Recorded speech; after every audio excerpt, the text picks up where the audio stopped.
शिवसेना पक्ष आणि चिन्हाबाबत आजची सर्वोच्च न्यायालयातली सुनावणी लांबणीवर।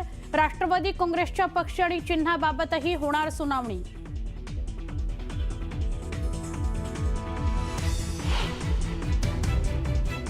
दावोसमधील पिकनिक संपल्यावर मुख्यमंत्री महापौर पदासंदर्भात घडामोडींकडे लक्ष घालतील। संजय राऊतांची मुख्यमंत्र्यांवर सडकून टीका।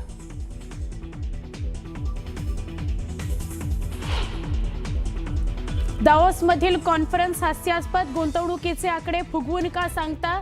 देशातील कंपन्यांसोबतच दावोसमध्ये करार। संजय राऊतांची मुख्यमंत्र्यांच्या दावोस दौऱ्यावरून टीका।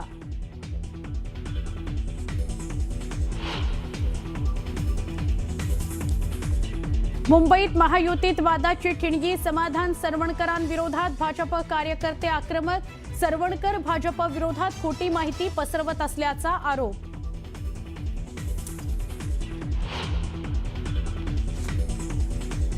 कल्याण डोंबिवलीमध्ये नगरसेवक पळवापळवी सुरूच।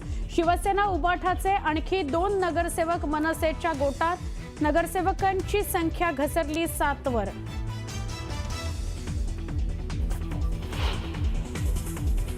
मातोश्री बाहेर बॅनरबाजीच्या माध्यमातून विरोधकांना डिवचण्याचा प्रयत्न। चिन्ह चोरलं, पक्षावर दरोडा टाकला तरी 71 नगरसेवक निवडून आले म्हणत टोलेबाजी।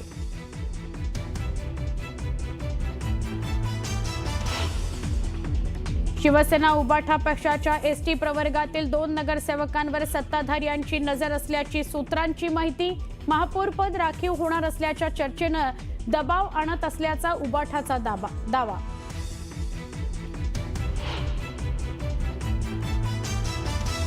आता लाडक्या बहिणींची प्रत्यक्ष पडताळणी करण्याचा निर्णय। अंगणवाडी सेविकांमार्फत पडताळणी होणार। महिला आणि बालविकास मंत्री अदिती तटकरेंची माहिती।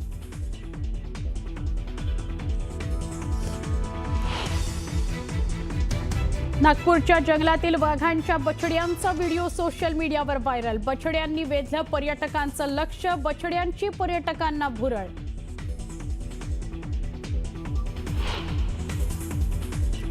आणि भारत न्यूझीलंड T20 थरार आजपासून नागपूरच्या जामठा स्टेडियमवर होणार सामना। सूर्यकुमार यादवच्या नेतृत्वाची लागणार कसोटी।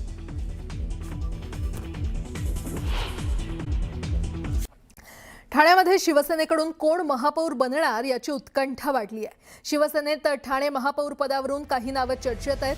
खुलं आरक्षण पडलं तर राजेश मोरे, रमाकांत मढवी, राम रेपाळे, हनुमंत जगदाळे यांची नावं चर्चेत आहेत। तर महिला आरक्षण पडल्यास सुखदा मोरे, जयश्री फाटक, परीक्षा सरनाईक यांची नावं आघाडीवर आहेत। तर आरक्षण अनुसूचित पडल्यास दर्शन जानकर, विमल भोईर आणि पद्मा भगत यापैकी एकाला संधी मिळू शकते।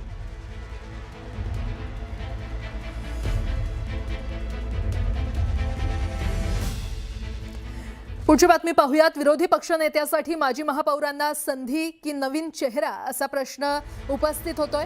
विरोधी पक्षनेत्यासाठी नावाची चाचपणी सध्या सुरू आहे। विरोधी पक्षनेतेपदासाठी माजी महापौरांना संधी मिळणार का हे पाहणं महत्त्वाचं ठरणार आहे। तर आता सध्या नावं कोणती चर्चेत आहेत? किशोरी पेडणेकर आणि विशाखा राऊत यांची नावं सध्या चर्चेत असल्याचं कळतंय।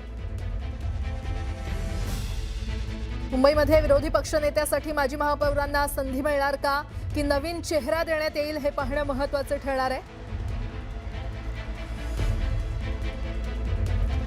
आणि या संदर्भात अधिक माहिती देत आहेत आमचे प्रतिनिधी सुमित सावंत आपल्यासोबत जोडले गेलेले आहेत।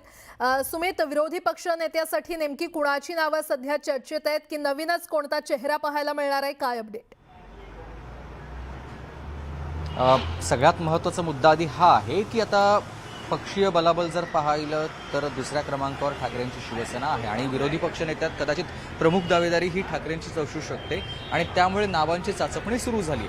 आता नवीन चेहरा द्यायचा का? तर नवीन चेहरा दिला तर मग सचिन पडवळ जे आता दुसऱ्यांदा नगरसेवक आहेत त्यांना संधी द्यायची की जे जुने ज्यांनी याआधी पदं भूषवलेली आहेत, महापौर पद भूषवलंय किंवा इतर कोणी आमदार देखील होते त्यांना विरोधी पक्षनेते करायचं या संदर्भातली चाचपणी सुरू आहे। ज्याच्यामध्ये विशाखा राऊत याआधी आमदार पण राहिलेले आहेत।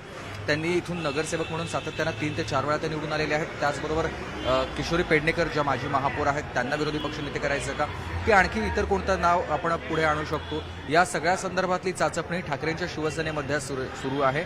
आणि यामध्ये नवीन उमेदवार द्यायचा की जुन्याच उमेदवारांना संधी द्यायची, या सगळ्या संदर्भातली देखील चाचपणी अद्यापही सुरूच आहे.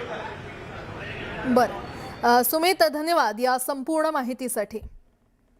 बातमी महाराष्ट्रातील सत्ता संघर्षाचा आणि शिवसेना पक्षाच्या भवितव्याचा पेच सुप्रीम कोर्टात सुटण्याच्या मार्गावर आहे. शिवसेना पक्ष आणि धनुष्यबाण या निवडणूक चिन्हाबाबत आजपासून अंतिम सुनावणीला सुरुवात होते आहे. सलग 2 दिवस या प्रकरणाचा युक्तिवाद ऐकून घेतला जाणार असून राज्याच्या राजकारणाला कलाटणी देणारा निकाल लवकरच जाहीर होण्याची चिन्ह आहेत. 2022 साली एकसंध शिवसेनेतून फुटलेल्या एकनाथ शिंदे यांचा पक्ष हाच खरा शिवसेना पक्ष असल्याच्या आणि त्यांना धनुष्यबाण हे चिन्ह वापरण्यास मुभा देणाऱ्या केंद्रीय निवडणूक आयोगाच्या निर्णयाला उद्धव ठाकरेंनी सर्वोच्च न्यायालयात आव्हान दिलंय.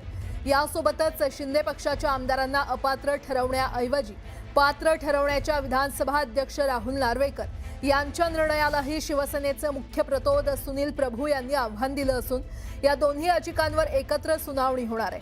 त्यामुळे आज होणाऱ्या सुनावणीकडे अवघ्या महाराष्ट्राचं लक्ष लागलंय.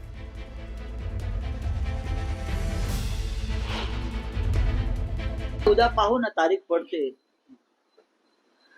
पडते की देवतेचा अंतरात्मा जागा होतो. बरं का, आतला आवाज जो असतो ना तो जागा होतोय आणि संविधानाची किती बूज राखली जाते हे उद्या आम्हाला कळेल. आम्ही 2.5 वर्षात इतक्या चकरा मारल्या आहेत, त्याच्यामुळे काय होईल देवालाच ठाऊक. कारण काय, याचं कारण असं की 2.5 वर्षाची ही लढाई चाललेली आहे आणि अजूनपर्यंत आम्हाला ते इलेक्शन कमिशनमध्ये त्या न्याय मिळालाच नाही. आता म्हणून कोर्टात आमची केस सुनावणीला येते, याचं मी स्वागत करते. बघूया पुढे काय होतं. आणि या संदर्भात अधिक माहिती देत आहेत आमचे प्रतिनिधी प्रशांत लीला रामदास आपल्यासोबत जोडले गेलेले आहेत. प्रशांत, तारीख पे तारीख असं सुरू असताना आजचा हा महत्वाचा दिवस, आता या येणाऱ्या 2 दिवसात तरी निर्णय येईल का, कसं पाहता? आज सुप्रीम कोर्टामध्ये जर बघितलं आपण तर या संदर्भात सुनावणी होणार आहे. एकीकडे शिवसेना पक्ष आणि दुसरीकडे राष्ट्रवादी काँग्रेस पक्ष, या दोन्ही पक्षांच्या पक्ष आणि चिन्हासंदर्भात सुनावणी होणार आहे. पण आज 1 वाजता अरावली जी पर्वतरांगा आहे त्या संदर्भात देखील सुनावणी आहे आणि सुप्रीम कोर्टाचे मुख्य सरन्यायाधीश न्यायमूर्ती सूर्यकांत यांच्या 3 सदस्यीय खंडपीठापुढे अरावली पर्वतांच्या संदर्भातमध्ये ही सुनावणी आहे. डोंगरमाळा जी आहे अरावलीच्या, त्यापूर्वी जर ही सुनावणी झाली आणि ज्या पद्धतीनं याचा सूचीबद्ध प्रकरण जर बघितलं आपण तर हे ज्या पद्धतीने माहिती मिळते, साधारणतः यामध्ये जी प्रकरणं आहेत त्यामध्ये 37 आणि 38 असे सलग क्रमांक मिळाले. गेल्या वेळच्या सुनावणीमध्ये सुप्रीम कोर्टाचे सरन्यायाधीश यांनी स्पष्ट केलं होतं की बरेच दिवस झालेले आहेत आणि या प्रकरणी तारखांवरती तारखा मिळत आहे, त्यामुळे या संदर्भात आता आम्ही अंतिम निर्णय घेऊ.